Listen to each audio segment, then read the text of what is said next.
કે જેથી તમારો પ્રસંગ તમારી મનપસંદ રીતે તમને ગમે એ રીતે પૂરો થાય. અમને માત્ર તમારી સેવામાં રહેવા દેજો જોવા માટે. તમે જ કહેશો કે હટાવીશું અને પછી તમે કહેશો એટલે હું હટાવી એ તમારી રીતે કહેશો તો હું બેઠો જ છું. ભાઈ એક મોટી ખુરશી લઈ જાવ તો તમે એટલે મારી વાત એ છે કે ભાઈ તમે જ પણ જોઈ અને વધુ સ્વયંસેવક જો કે જ્યાં તમે પાણીની વ્યવસ્થા કરી છે, છાશ કે લસ્સી કે બીજા જે પણ તમારી જે સેવા થાય છે તો એ વખતે બી એ લોકો યોગ્ય જગ્યાએ અંદર જ માથાકૂટ કરવાના થાય છે. એટલે એ બાબતે જરા જોજો. પછી એ નગરપાલિકા તમને ફરી એક હતું કે મકસદ એ પેલો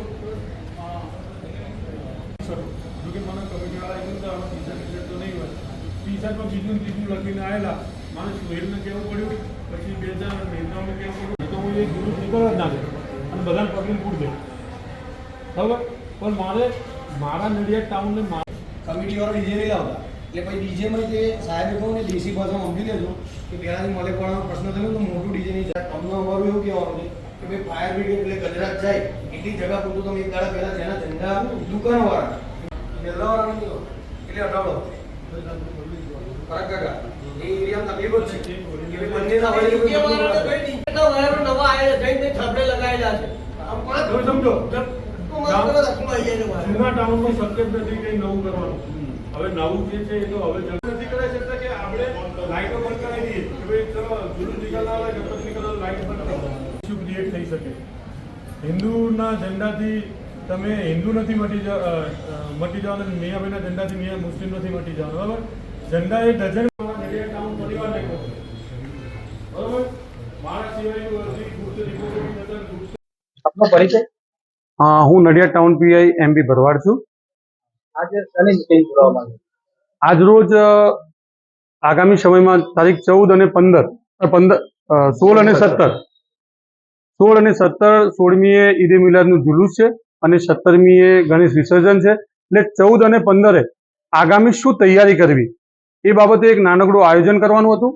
આજ રોજ હિન્દુ અને મુસ્લિમ પરિવારના તમામ આગેવાનોને પોલીસ સ્ટેશન બોલાવી અને એક શાંતિ સમિતિની મિટિંગનું આયોજન કરવામાં આવેલું.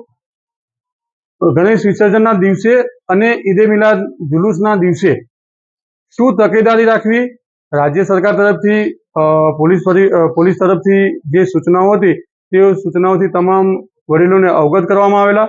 તેમજ ડીજે સિસ્ટમના માલિકોને પણ બોલાવવામાં આવેલા. તેઓએ કેટલી સાઇઝમાં ડીજે રાખવું, કેટલી વોઇસમાં ડીજે વગાડવું તે અંગે સૂચના આપવામાં આવેલી. જુલુસ અંગેના રૂટ બાબતે ચર્ચા કરવામાં આવી, જુલુસના સમય બાબતે ચર્ચા કરવામાં આવી. તેમજ ગણેશ વિસર્જનના બાબતે પણ ચર્ચા કરવામાં આવી. ગણેશ વિસર્જનનો સમય, એની મૂર્તિની સાઇઝ, રૂટ અને ડીજે આ તમામ વિગતો બાબતે ચર્ચા કરવામાં આવી. આગામી સમયમાં જ્યારે વિસર્જન અને જુલુસનો બંનેનો એક દિવસના અંતરે એક દિવસે જ્યારે થઈ રહ્યું છે ત્યારે તમામ પ્રજાજનોનો સહકાર માંગી અને શું